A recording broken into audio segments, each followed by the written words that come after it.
அனைவருக்கும் வணக்கம்.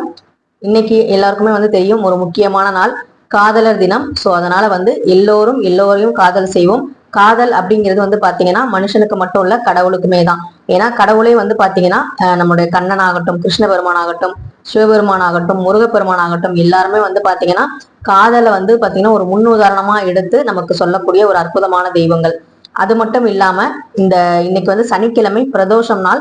இன்னைக்கு சாயங்காலமும் நீங்க அபிஷேகங்களுக்கு பொருட்கள் வாங்கி கொடுக்கலாம். பிரதோஷம், சனி பிரதோஷம் அப்படிங்கிறது ரொம்ப ரொம்ப விசேஷமானது. நவகிரகங்களுக்கு விளக்கு போடுறதுங்கிறது ரொம்ப ரொம்ப உத்தமமானது. இந்த நல்ல நாள்ல நம்ம சிவபெருமான் ஆலயங்களுக்கு சென்று நல்லபடியா இறைவனை வழிபட்டு அவங்களோட ஆசீர்வாதத்தை கிடைக்கிறது ரொம்ப ரொம்ப புண்ணியத்தை சேர்க்கும்.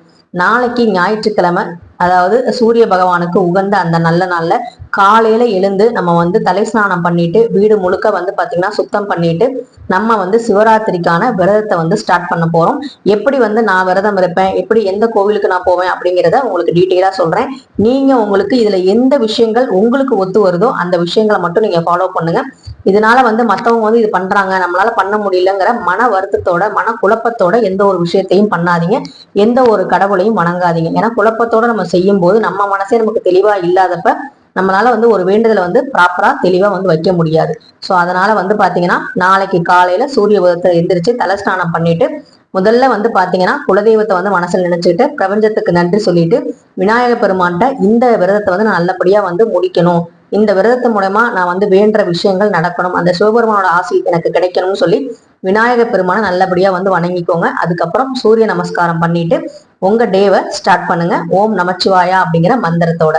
இங்க நான் ஒரு முக்கியமான விஷயம் சொல்லிக்கிறேன். யாருக்கெல்லாம் சிவபெருமான ரொம்ப ரொம்ப பிடிக்குமோ அவங்க கமெண்ட் செக்ஷன்ல ஓம் நமசிவாயா அப்படிங்கிற மந்திரத்தை எழுதுங்க. எல்லோருமே பாத்தீங்கன்னா சொல்லுவாங்க, நிறைய பேர் சொல்லுவாங்க, இந்த சிவபெருமானை வழிபட்டா கஷ்டம் வரும், குடும்பத்துல போட்டோ வைக்கக்கூடாது, லிங்கம் வைக்கக்கூடாது அப்படின்னு சொல்லி. சோ பாத்தீங்கன்னா மற்ற கடவுள்கள்லாம் நம்ம சூஸ் பண்ணி வாங்கி வச்சிருவோம். ஆனா சிவபெருமானை மட்டும் பாத்தீங்கன்னா வாங்குறதுக்கு ஒரு தடவைக்கு 100 தடவை யோசிப்போம். அதே மாதிரி ருத்ராட்சம் அணியறதுக்கும் நிறைய யோசிப்போம். நம்ம ஒரே ஒரு விஷயத்த யோசிக்கணும். வெளிநாடுகள்ல சரி, நம்ம தமிழ்நாடு இந்தியா மட்டும் இல்ல, நிறைய வெளிநாடுகள்ல அதிகமா பாத்தீங்கன்னா நம்ம பாத்தீங்கன்னா எடுக்கிற ஒரு சிலைகள் என்ன அப்படின்னு பாத்தீங்கன்னா அது சிவலிங்கமா தான் இருக்கும். சோ சிவலிங்கம்மா வீட்டுல வைக்கக்கூடாதுன்னு நம்ம சொல்றவங்க, நம்ம எத்தனையோ நாடுகள்ல சிவலிங்கம் தான் இருக்கு. சிவன் கோயில்களோட எண்ணிக்கை அதிகமாயிட்டே போகுது, சிவபக்தி அதிகமாயிட்டே போகுது. அப்படி இருக்கும்போது நம்ம நாட்டுல என்ன கஷ்டம் வந்துருச்சு, என்ன பிரச்சனைகள் வருது, எல்லோருக்கும் இருக்கிற சராசரி பிரச்சனைகள் தான் இருக்கு. சிவபெருமான சிவலிங்கம் வச்சனாலதான் பிரச்சனை அப்படிங்கிறது எந்த ஒரு ஆதாரமற்ற ஒரு பேச்சுன்னு தான் நான் சொல்லுவேன். சோ அதனால சிவபெருமான் நினைச்சா மட்டும்தான் நம்ம வீடுகள்ல அவர் வர முடியும். அவர் நினைச்சா மட்டும்தான் நம்ம நாக்குனால அவர் மந்திரத்தை சொல்ல முடியும், நம்ம மனசுல அவர் நினைக்க முடியும். அவர் நினைச்சா மட்டும்தான் நம்ம அவரை கையெடுத்தே வணங்க முடியும். இதையே நான் சொல்றேன் அப்படின்னா, எல்லா தெய்வங்களையும் நான் வழிபட்டேன், ஆனா சிவபெருமானை நான் வழிபடுறதுக்கு எனக்கு பாத்தீங்கன்னா 30 வருஷத்துக்கு மேல ஆயிடுச்சு. அதனாலதான் நான் சொல்றேன், சிவபெருமானை அவ்வளவு ஈஸியா பாத்தீங்கன்னா நம்ம போய் அவர் காலை பிடிச்சிட முடியாது. அவர் காலை பிடிச்சிட்டோம் அப்படின்னா கண்டிப்பா நமக்கு வாழ்க்கையில எல்லாமே முன்னேற்றமா தான் அமையும். சரி, இப்ப நாளைக்கு சிவராத்திரிக்கு நான் சொல்லிட்டேன். காலையில எந்திரிச்சு நீங்க தலை ஸ்நானம் பண்ணிட்டு சூரிய வழிபாடு பண்ணிட்டு வீடு முழுக்க தொடச்சு விட்டுருங்க. பூஜை ரூம்ல இருக்க பழைய பூக்கள் எல்லாம் எடுத்துருங்க.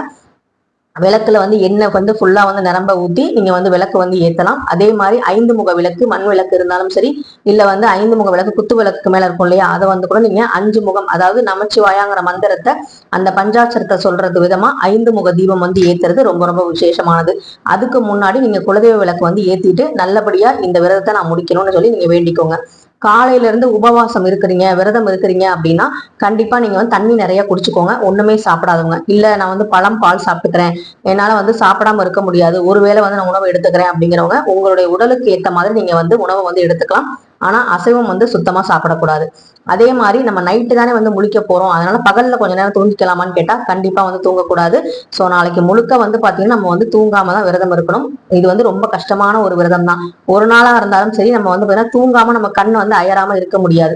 கண்டிப்பா பாத்தீங்கன்னா நம்ம கண் சோர்வடையும், நமக்கு ஏதாவது ஒரு நேரத்தில் தூக்கம் வரதான் போகும். அது விடியற் காலையில நம்மளால கண்ட்ரோலே பண்ண முடியாது, அந்த அளவுக்கு தூக்கம் வரும். அப்படிப்பட்ட உங்களுக்கு ஒரு அற்புதமான ஒரு நேரம் இருக்கு. அதுதான் பாத்தீங்கன்னா லிங்கோத்பவ நேரம்.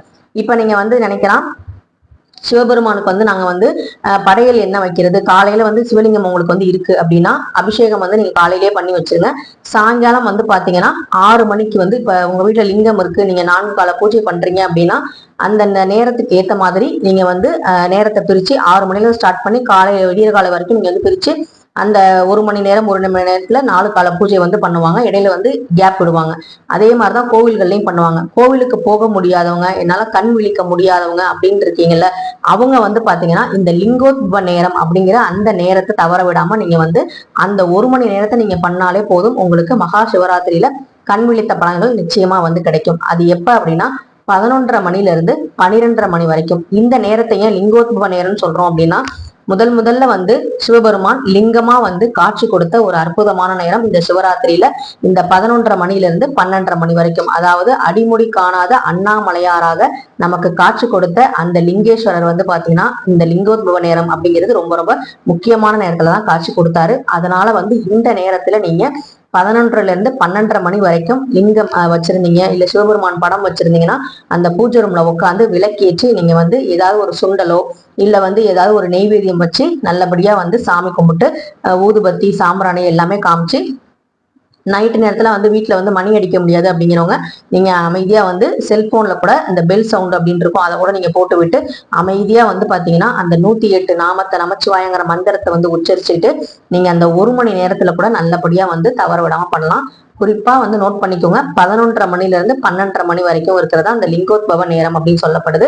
சோ இந்த நேரத்துல நீங்க வந்து அந்த அப்பதான் வந்து பாத்தீங்கன்னா பார்வதி தேவியாரும் வந்து பாத்தீங்கன்னா சிவபெருமானை வந்து வழிபட்ட நேரம் அப்படின்னு சொல்லுவாங்க.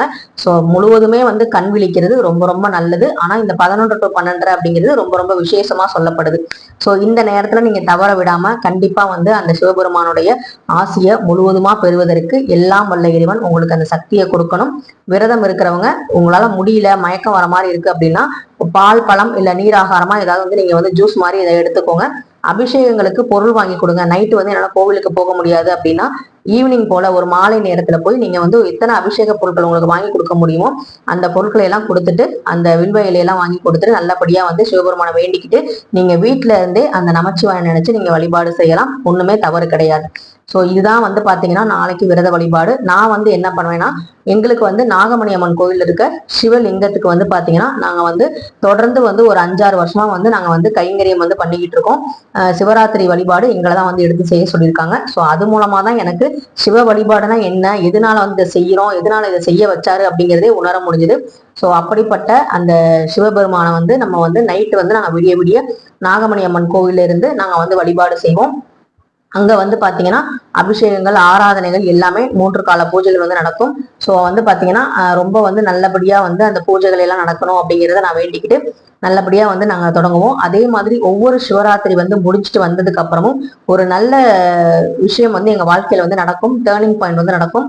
அது வந்து பாத்தீங்கன்னா நாங்க தொழில் ஆரம்பிக்கிறதுக்கு ஒரு புதிய இடம், அதே மாதிரி வீடு வாங்குறதுக்கு இடம், இது எல்லாமே சிவராத்திரி முடிஞ்சு வந்து எங்களுக்கு வந்து ஒரு அமைஞ்ச மாதிரி ஒரு விஷயமா அமைந்தது. அங்க இருந்து போயிட்டு வந்தாலே வந்து பாத்தீங்கன்னா ஏதாவது ஒரு நல்ல விஷயம் நடக்கும் அப்படிங்கிறது என்னோட முழு நம்பிக்கை. அது மாதிரிதான் நடந்துகிட்டு இருக்கு. சோ அதனால வந்து பாத்தீங்கன்னா சிவபெருமான நம்பினவங்க யாருமே வந்து கெட்டு போனதா சரித்திரமே கிடையாது. நல்லபடியா வேண்டிக்கோங்க. நீங்க வந்து சிவபெருமான வந்து வழிபாடே செய்யல அப்படின்னா கூட சிவராத்திரி அன்னைக்கு கண் முழிச்சு அன்னைக்கு ஒரு நாளாவது ஓம் நமச்சிவாயங்கிற மந்திரத்தை சொல்லுங்க. பல வருடங்கள் வந்து செய்யறவங்களுக்கு தான் வந்து சிவபெருமான் வந்து காட்சி கொடுப்பாரு, அருள் பாலிப்பாரு அப்படிலாம் இல்ல. உங்க மனசு தூய்மையா இருந்தா நீங்க ஒரு நிமிஷம் நினைச்சா கூட அந்த ஒரு நொடிக்காக இறைவன் வந்து ஓடோடி உங்ககிட்ட வருவாரு. ஆனா பூஜை செஞ்சு நல்லபடியா வந்து அவருடைய நாமத்தை சொல்லி அவருடைய அருளை வந்து முழுமையா பெறுங்க. இந்த வீடியோ உங்களுக்கு பயனுள்ளதா இருந்துச்சு அப்படின்னா கண்டிப்பா லைக் பண்ணுங்க, ஷேர் பண்ணுங்க, மறக்காம சப்ஸ்கிரைப் பண்ணுங்க. இந்த சிவராத்திரி அன்னைக்கு வந்து பாத்தீங்கன்னா ருத்ர தாண்டவம் ஆனது, ஆனந்த தாண்டவம் ஆனது, அதே மாதிரி உலக மக்களை காப்பாத்துறதுக்காக, தேவர்களையும் அரக்கர்களையும் காப்பாத்துறதுக்காக தன்னுடைய தொண்டையில வந்து பாத்தீங்கன்னா நீலகண்டனா வந்து மாறின ஒரு அற்புதமான அந்த விஷத்தை வந்து பாத்தீங்கன்னா அங்க தொண்டையில வச்சு நம்மளை வந்து காப்பாத்தின ஒரு அற்புதமான தெய்வம். அது மட்டும் இல்லாம சுடுகாட்டிலையும் வந்து பாத்தீங்கன்னா இருக்கக்கூடிய ஒரே தெய்வம் நம்மளுடைய சிவபெருமான் மட்டும்தான். சோ அதனால வந்து பாத்தீங்கன்னா அப்படிப்பட்ட நம்ம இறந்த பிறகும் நம்ம ஆன்மா பயப்படக்கூடாது, நம்ம இருக்கோம் அப்படிங்கிறது துணையா வர ஒரு தெய்வம் சிவபெருமான். அவரை வந்து நல்லபடியா வேண்டிக்கோங்க. அவரை வழிபட்டாலே எல்லா கடவுள்களையும் வழிபட்ட மாதிரிதான். சோ நல்லபடியா வந்து சிவராத்திரியில நல்லபடியா வந்து பூஜை பண்ணி சிவபெருமானோட அருளை வந்து பெறுங்க. நன்றி, வணக்கம். ஓம் நம சிவாய.